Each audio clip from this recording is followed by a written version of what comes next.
What's happening? Yo, man. Yo. How is it going? Good to have you, man. I know we little shuffling some things around, but here we are.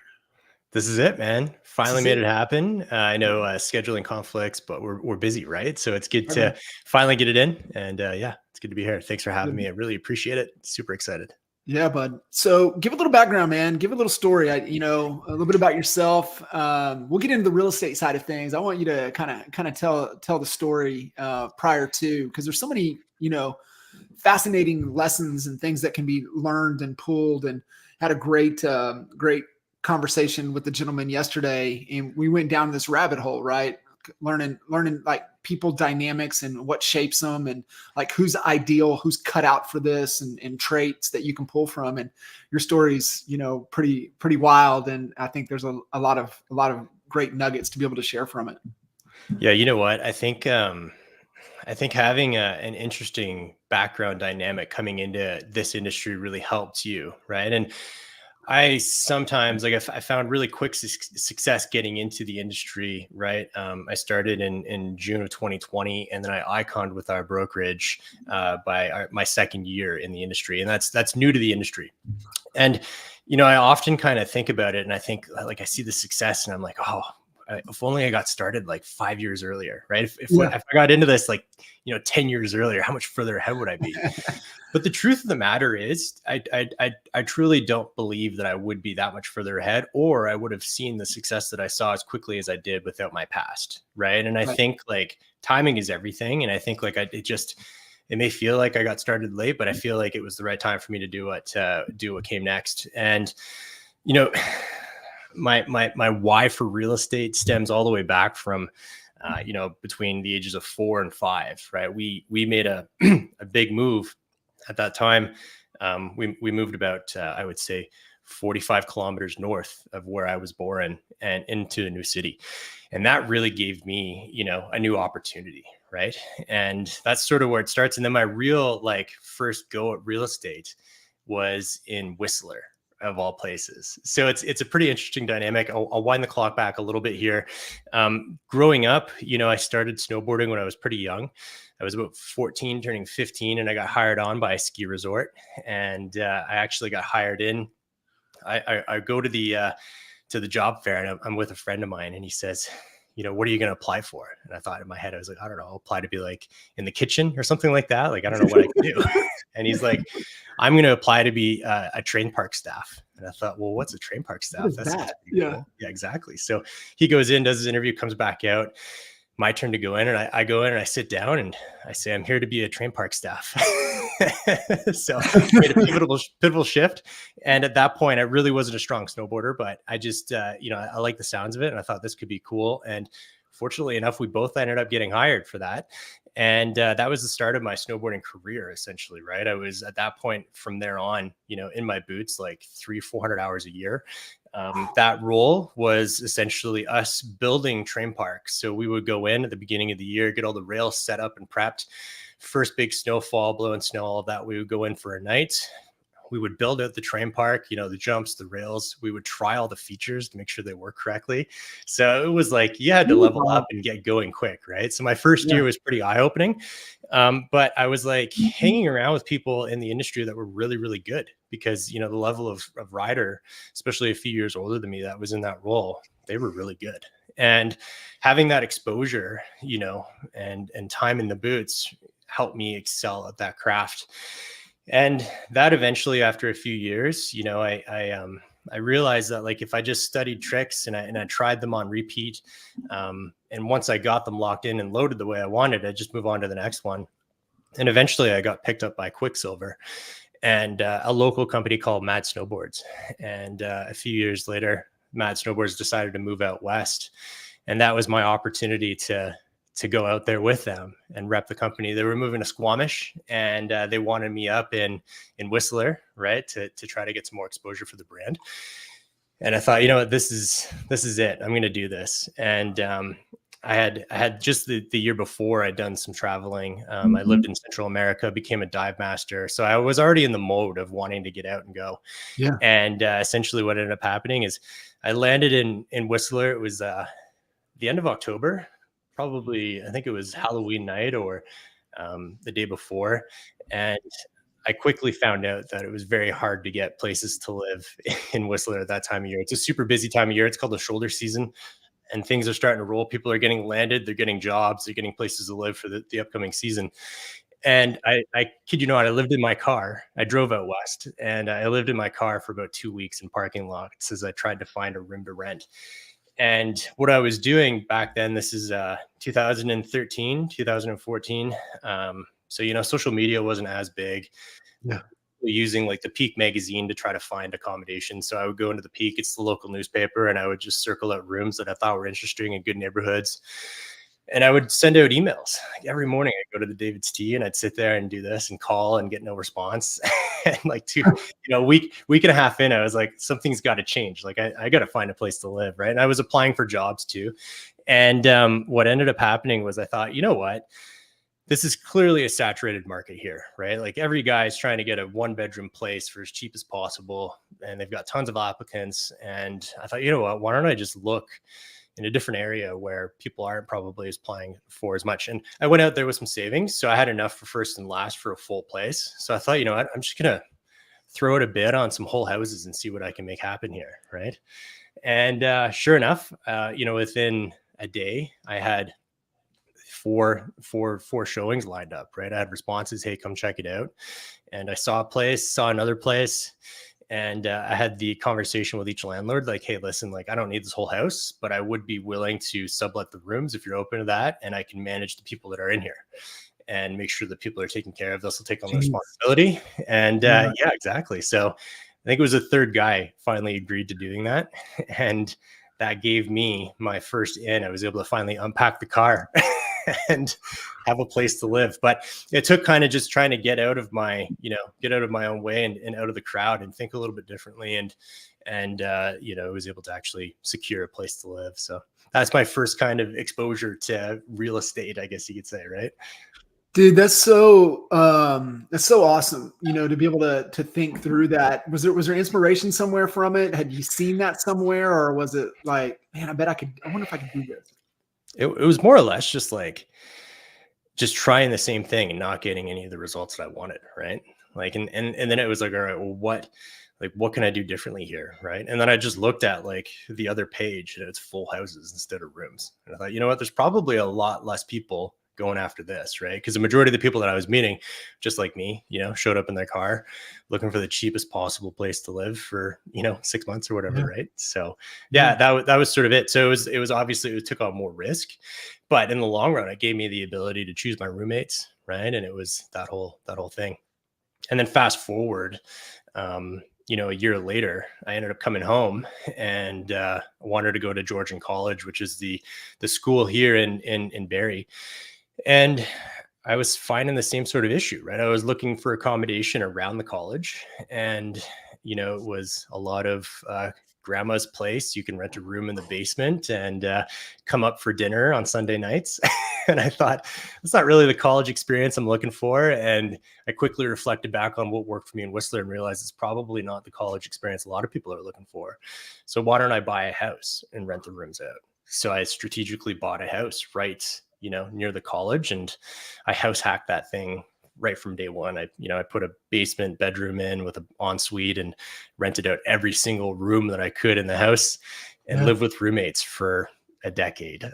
It was a long, tiresome road to living with people, but to be honest, like, it was the best decision that I could have made, right? It got me into the housing market. It got me exposure to managing people and properties and stuff like that. And it really pivots well into the industry that I'm in now.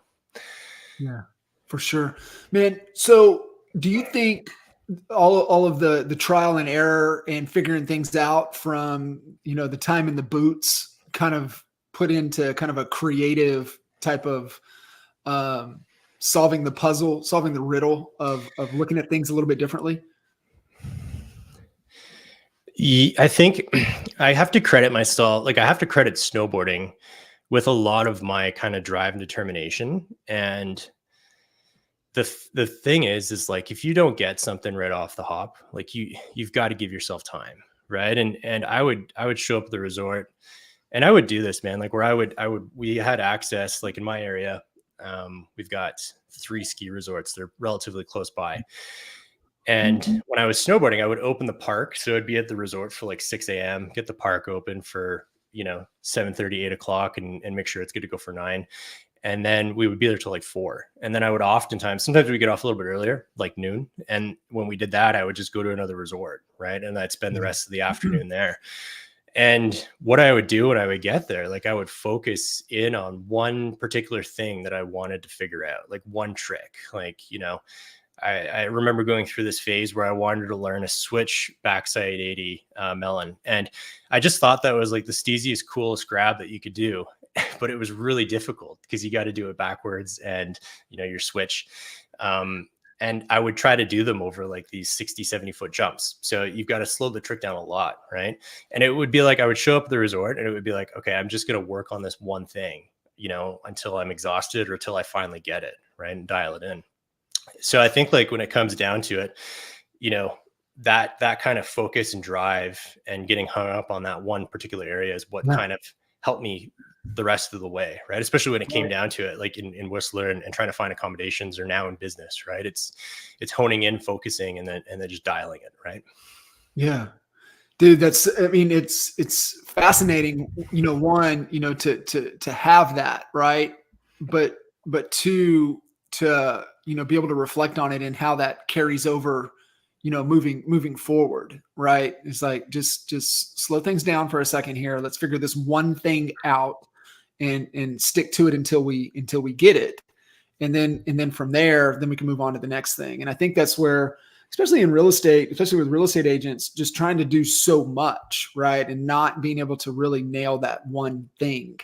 And, I think that's, growth through subtraction, going deep on one particular activity instead of just try to, glaze, the surface of touching a bunch of things. And that's where I see a lot of agents get in trouble that way, right? They're trying to do too much. And you look at most people don't die of starvation. It's more of, trying to consume too much is really where that gets in trouble. It's easy to get overwhelmed, right? Yeah. And then like that was sort of the pivotal moment for me getting into the industry and realizing like I need to kind of slow down and focus in on what's, what are the single things that I need to do to move forward, right? Especially as a solo agent, because I came in, didn't join a team, and quickly found that there's a lot of answers. there's you don't have to look far to find somebody telling you what to do or how to do it or what works or what doesn't work. And there's so many different ways that you can make this business work for yourself. So it was like, how do you not get overwhelmed by all that noise, right? Pick what works for you, focus on it, and, rinse and repeat essentially, right? Yeah, for sure.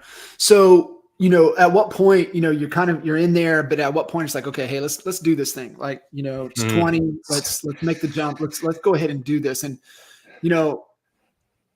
it's not easy to get licensed in Canada, which I love because it's almost like they hand them out here in the US.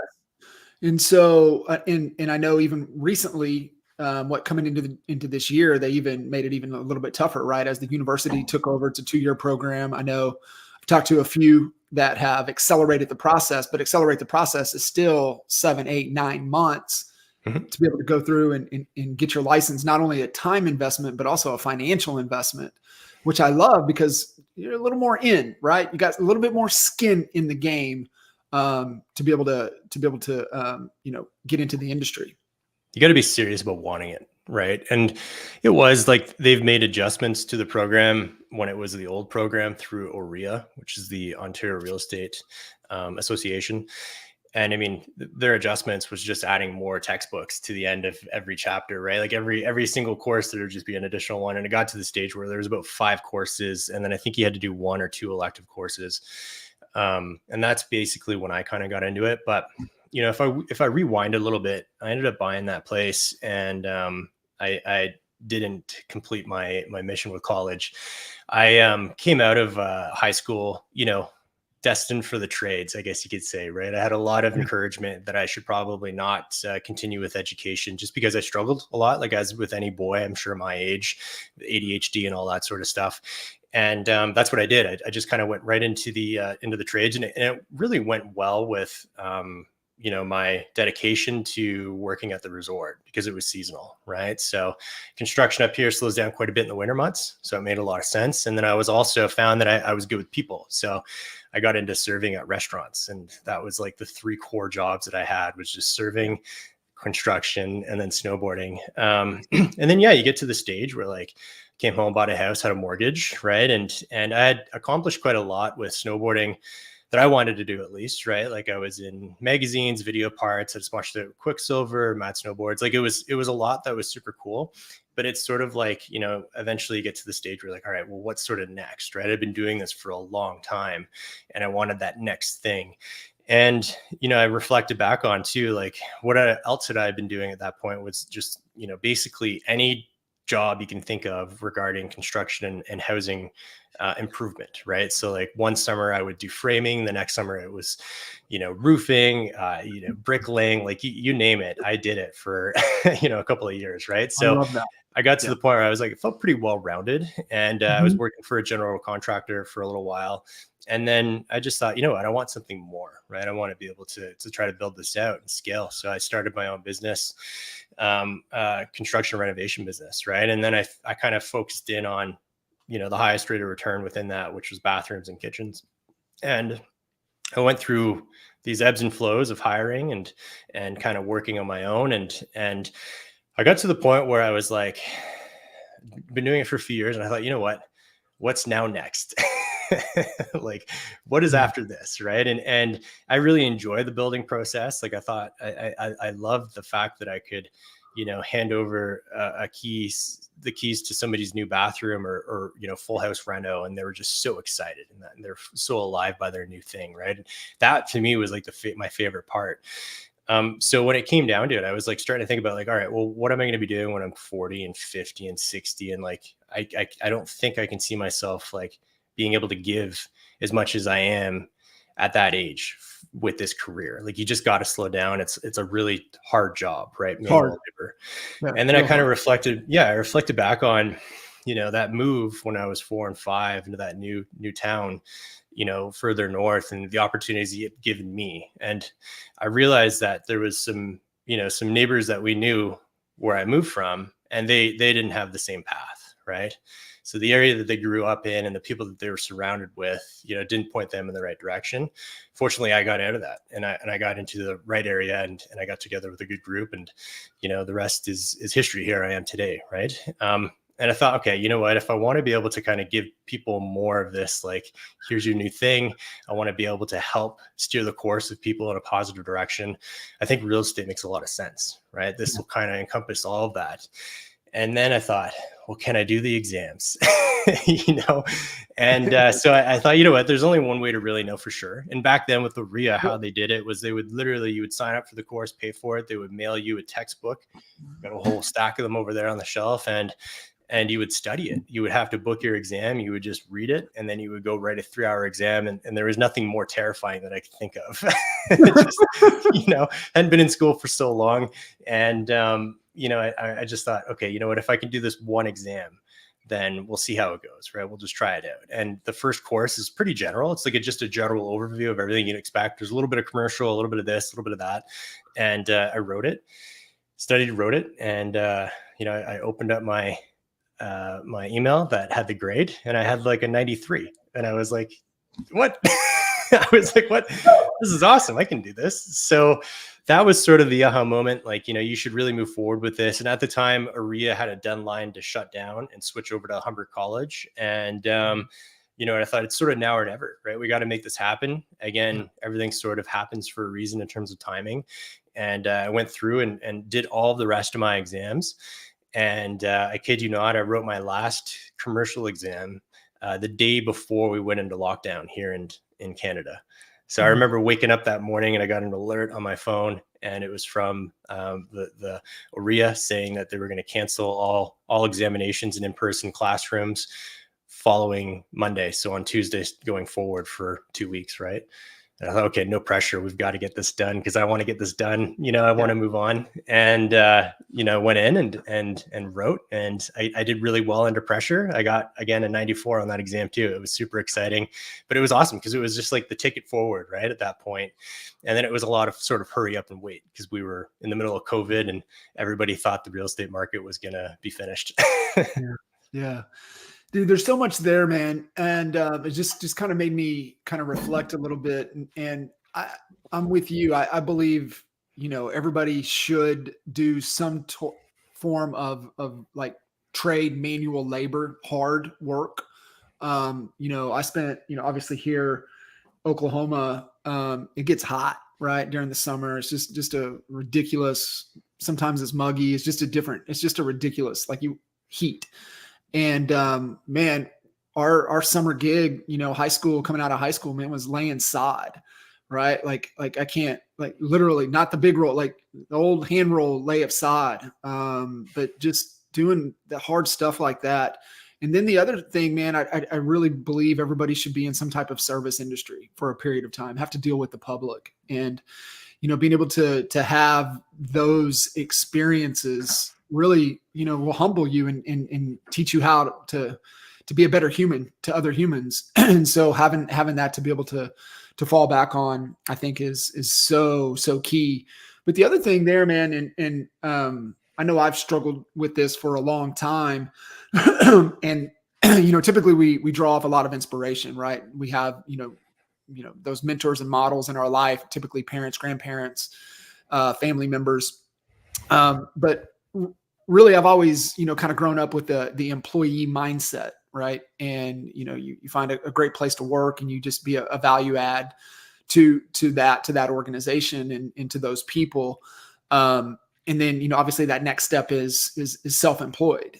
And I think that's where a lot of real estate agents, break away from that employee to just I'm self-employed type of mindset. But the big jump is that, and this is what agent to CEO is really about, that jump, and is what you did, is move from self-employed to business owner, right? To that business owner mindset. And it's completely different. And I know, when I finally, broke free out of NAEA stuff and away from Kinder and them, and just like, okay, let's go, right? This is my show. It's got to be set up. It's a different mindset, man. And it's a different way you think. It's a different thing that keeps you up at night. But, I really never had that growing up, right? I never had that self-employed business owner role models in my life, other than, friends and things like that were doing their own gig. But, I was kind of the employee in with them on those type of ventures. So for you, I mean, where was that inspiration? It's like, you know what, man, I'm out here, I can do this. I can do this on my own. I know I can run a business. You know what? Like my dad, he was almost 50 years in the trades before he passed. And, he was a sheet metal worker. He got started when he was super young, and that's all he did. And he was really good at it. But, he was unionized, and I watched him punch clock, right? He would get up super early in the morning, come home super late at night, and make some lunch and rest for a bit and then go to bed, right? And kind of cycle that 4 days a week, right? And I think for me, he always said, he never encouraged me to kind of get into sheet metal, right? He would be happy if I did, right? Of course. But I think he knew there was something more, right? And he always just kind of tried to point me in that direction the best he could, not having that business background or mindset, but just, I think he knew, right? And I couple like a lot of the decisions that I made moving forward to even start my own renovation business, and like getting into real estate and the way that the business is structured now is much different than the way I structured my business when I was, 24, starting a renovation business, because I was learning from a lot of trades guys and kind of replicating what I was seeing in our area as far as their business was going at that time. Right. Not saying it was right or wrong, but it just wasn't at this level that you've helped us incorporate into what we have now. But yeah, I think it comes down to like just always wanting more and never really being satisfied with, what you're kind of giving. And I always want to just sort of build something out. And this comes from like, I've traveled a lot, been to a ton of different countries growing up, and just always wanted to kind of see what was around the corner, just being super curious. Right. And when I did have those, those jobs growing up in different industries and trades, whether it was framing or roofing or whatever, I was always very close with the person that was running that job or the owner of that business, right? I would just try to get in there and just try to learn as much from them as I could as well, right? And that, I think, also sort of had an impact on me as I kind of grew up.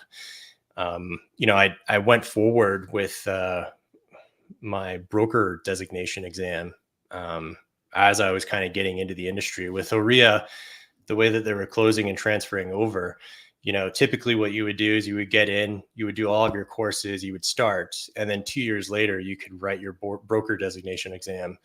And they expedited that timeline because they were closing, right? Mm-hmm. So you had access to actually write the exam prior to that 2-year period, but you couldn't use the designation for 2 years. So I thought, okay, that's a great opportunity. I'm gonna, and I also thought there's a probability or a chance that I might want to actually start my own brokerage, right? Or something. With that right? business owner mindset. I've got that sort of mentality right now, and I want to have the ability to be able to actually do that if I choose to. So I wrote the broker designation exam, and I learned a lot about the actual brokerage concept and the roles and responsibilities that you need to have in order to do that.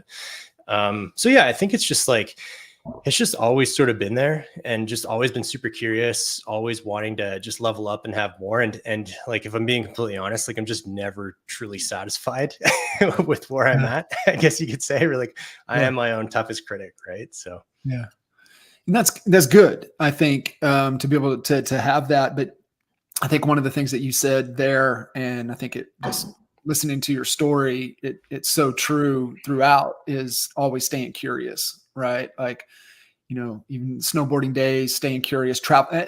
Where I think that comes from is traveling a lot too, right? Getting to experience outside of your world, right? To where you see things that, if you just stay put, you would never understand. And that's, I think, where a lot of people fall into that fixed mindset, but you have that growth mindset. And the only way truly to maintain that is, like what you said, just stay curious all the time. And so it's just great instinct to be able to have, right? And it's really foundational for us as the leaders that we are, is that we always have to stay curious in everything that we're trying to do, if we want to continue to progress. I think is so key. Not settling for, I think, just question everything. I think that's kind of the approach, and not just, oh, this is the way it is. And it's like, well, how come it's that way? And help me understand, what that is. Yeah. I think also having a risk tolerance as well, being willing to actually take a risk.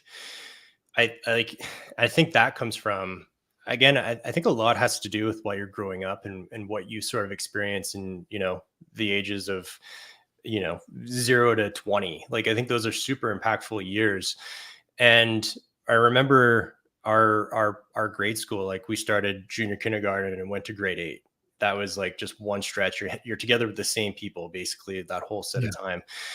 And our particular school where I grew up, it got divided into, I think, 3 or 4 different high schools. Right. So our graduating class of 30 kids got spread out, right? Just based off of our geographical location. I grew up in more of a rural area. So we bussed in like 30, 40, some kids were like an hour bus ride in the morning.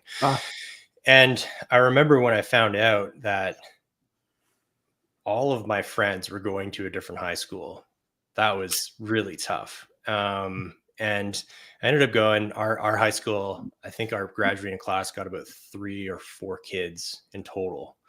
And we went to a high school that had roughly 1,700 kids, right? So, and our entire school, right, was like maybe 600 at the time. So it was a pretty big jump, man. And I was super nervous about it. I remember being really upset, trying to get my dad to, like, trying to convince him to drive me to high school every day so I could, because I just couldn't get the bus there.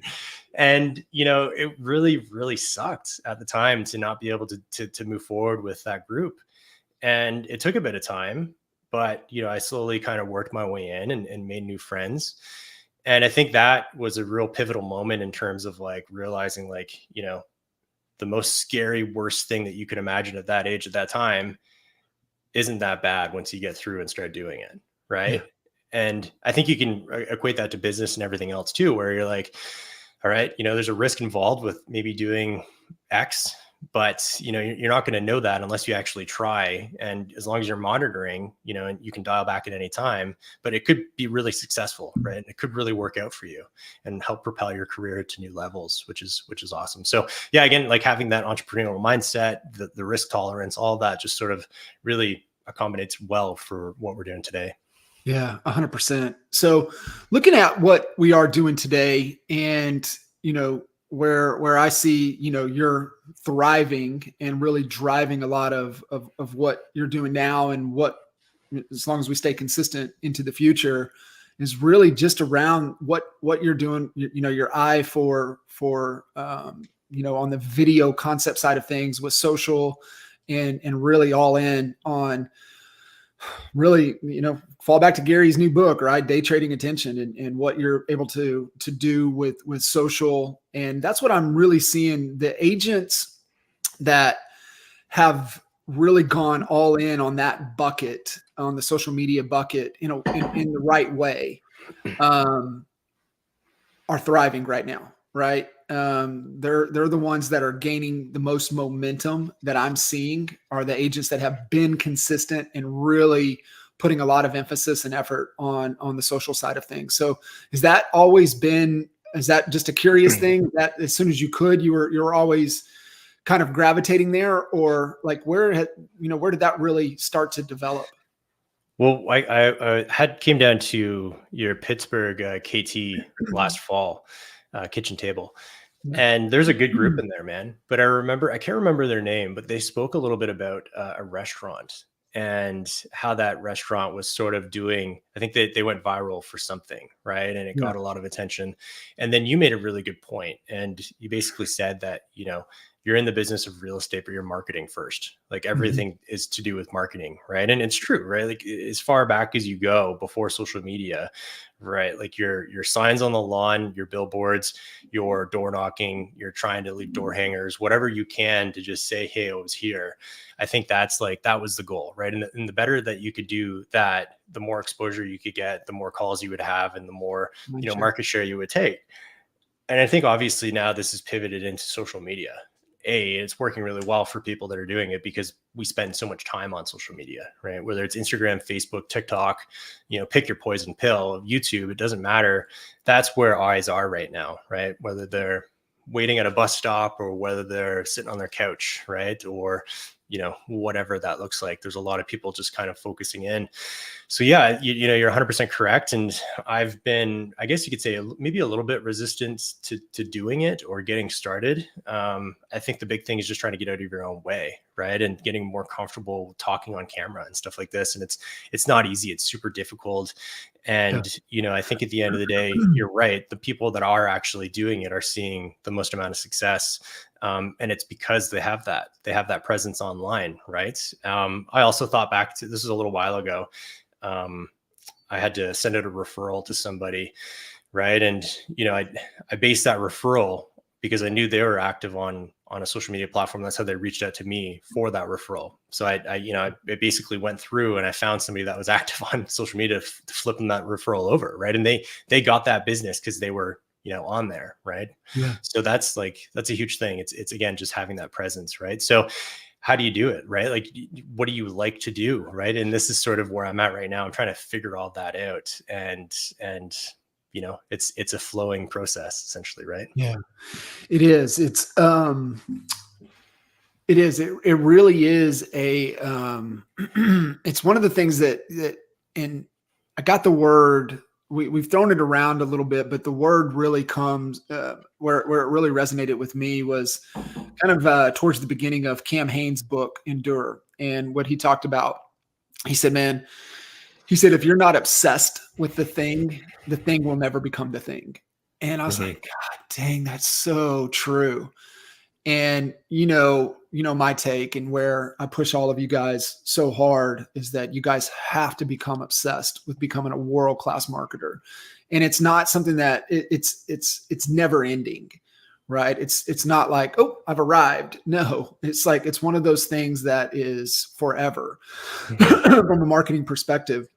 But when you can really, okay, I'm all in on that, then things start to change, right? You see things differently. You think about, okay, well, who's my actual person? What results do they want? What message can I get out in front of them? What can I do there?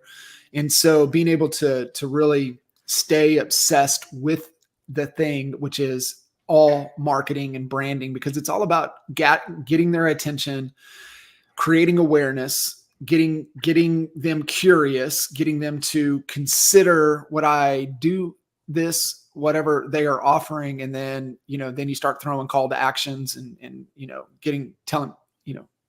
making the ask to, telling people what to do to make a decision.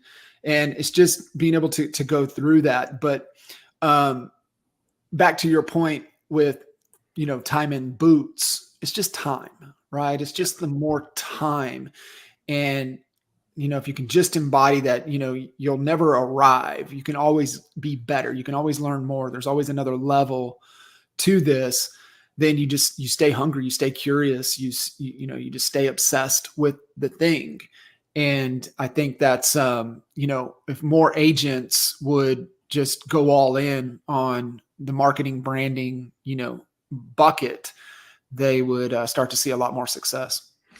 So I think also too, you can look at social media and which direction to take. It's a pretty overwhelming thing, right? Like exactly like the real estate business as a whole. When I got started, it was like everything that works, right? Here it all is.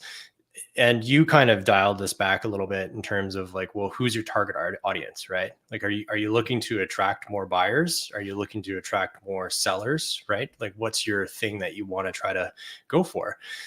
Then you basically build the content around that. And how do you speak to that individual, right? And then let that individual see that content, resonate with it, and then reach out to you, right? And that's like, that's a huge thing, right? So, and it's trying to structure that out, right? Like what's the content that you can make around that to kind of seek those people out. The other thing that I've noticed too, and this is obviously going to be a struggle for everybody that's trying to put themselves online, is being your authentic self, right? Yeah. Don't have the radio voice or, anything like that. When you pop on, just be who you are. Right. And that's something that I'm starting to work through right now. And it's definitely a challenge. Right. And I know it's the number one struggle that most people are going to face when they get into this. The one thing that I can say, and this is what I try to reflect back on, is when you are your authentic self online, you're basically reverse filtering. Right. So what's happening is when you just put yourself out there for who you are, what you want to wear, what you want to talk about, whatever it is that you're doing, the people that don't like that are just going to unfollow, right? The people that don't like that aren't going to connect with you. They're going to go do their own thing. They're going to go pick another realtor. Who knows what that looks like? But the point is it's going to be better for you because you're going to be capturing people that actually want to be working with you, that you're going to get along well with, right? Because they're authentic as well. And that for me was like the pivotal moment. It was like, that makes a lot of sense, right? And at the end of the day, we've all been there where we've chosen to work with clients that we probably shouldn't have, right? Because you just decided to move forward with them because you needed to, or whatever that looks like. But personality types you just knew weren't going to align. And it was a very difficult process, right? To get them through that transaction. Those people, they're not going to decide to connect with you, right? So that's something that I've been sitting with for a long time and just trying to reflect back on and remember when we go to, move forward, putting some stuff out there. It is, man. It's like, who's my person? And I think the more that you could even niche down even tighter, the better off you are. And I think it's that scarcity mentality is like, well, I don't know if there's enough of those people, enough of those opportunities. Maybe not. So I think, you gotta, then you start to step back a little bit and you're like, okay, well, where is the opportunity? And that's the thing with real estate is that, I think you've got to constantly be asking yourself, right? Is like, who's a real buyer? Who's a real seller in the current climate of the market, current season of the market, right? Even through the seasonality, right? Even knowing your market and the seasonality of your market. And so like, for us here in the States right now, school's just getting out. So you've got, so who's buying and selling between now and when school starts back again in August? So what's that window? Who's the real, who's the real consumer in the marketplace right now? And what are they thinking about? And how do I craft, a message and an offer to get in front of them to what they're thinking about? So that's what I mean. It's just constantly, thinking about that. And to your point, right? Like you said, creating exactly what it is that the people that you want to work with, and being that authentic self, because it's the whole thing, right, man? You're looking for people that are looking for you. Right. And Yeah. I think one of the really good filters goes back to kind of that perfect day exercise. And you think through, man, Groundhog Day, I got to live this typical Tuesday over and over and over again. I'm going to work. And if everybody's honest when they do that exercise, everybody works. And it's typically like 2 to 4 hours time frame that they do work. And it's like, okay, well, if you are going to work 2 to 4 hours on your perfect day, that you have to Groundhog Day, which is typical Tuesday, then who are you helping? Like, if you had to work with only one type of person, not saying one person, but one type of individual, who are they? What are they? And it's one of those exercises we do at KT, right? We go through, and it's really like, think of your 5 most favorite people that you've ever worked with. Like, and then you go through, like, what were they fearful of? What were they struggling? What was keeping them up at night? What made them who they are, right? And what opportunities did they have? And you can start to tie that together, and you get real clear on who your person is, and you start creating content for that person, and more of those people show up in your life. Yeah, it's a great exercise. I'm also, again, this is sort of, like I said, the beginning stages. So getting into real estate, I didn't leverage content. And I certainly didn't do many deals through content for my first 2 years. That was more or less just like pure muscle, right? That was door knocking. Yeah. That was going out and cold calling and calling areas and doing everything that I could. I mean, for the first while, it was super tough because, during the COVID patch, right, we couldn't do open houses. We couldn't do any of that sort of stuff. So it was more or less just trying to have as many connections as possible, right? And that's what it was essentially, is just getting out there and having as many touch points, talking to as many people as you possibly could. And then eventually that would lead to something. What I realized now also too with social media is it's constantly doing that for you, right? So the content that you're putting out there, it's staying, right? It's getting viewed, and it's continuing to cycle, where you can't continuously just door knock 24 hours a day, right? It doesn't work. Yeah. So, but you're 100% right when it comes to actually trying to create that and think about what you want to be doing or who you want to be working with, and then how do you speak to them, right? So it's a great exercise that you kind of develop there for sure. It's so good. So as we kind of wrap up, what are you the most excited about, kind of moving forward with, talking, reflecting on all the things that have kind of made you who you are, and kind of your thoughts and belief patterns and how you work through tough things, right? That grit to be able to continue to push through. But as we kind of look into, pull out the crystal ball here, like what are you really excited about moving into the rest of this year and into next? So I think getting into, again, having my background, I was never really offered the opportunity to go to conferences or travel for work or anything like that.